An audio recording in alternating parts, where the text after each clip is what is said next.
In this video, I will be showing you how to customize the cards in the Kanban view and customize the Kanban view in general.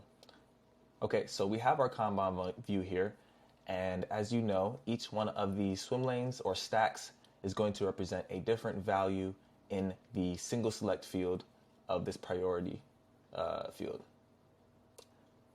Now, in terms of reordering these, say you wanted this one to show up first, all you need to do is drag and drop your swim lanes.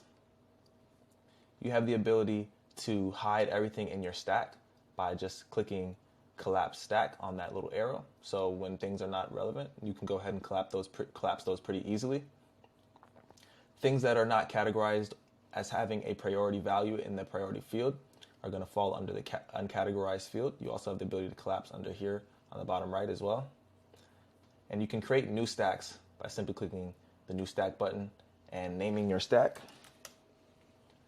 and you can drag and drop your records as you please into that new stack.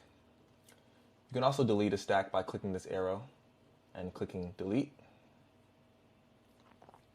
as well as rename from that same arrow button as well.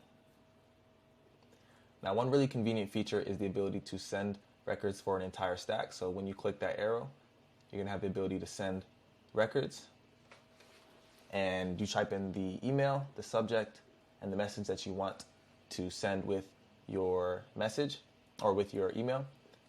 And then it will use the grid layout or this extended layout and send that to whoever you please as well.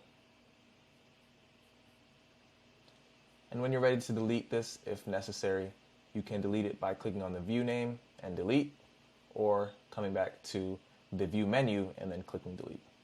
So that is how to customize cards and the Kanban view.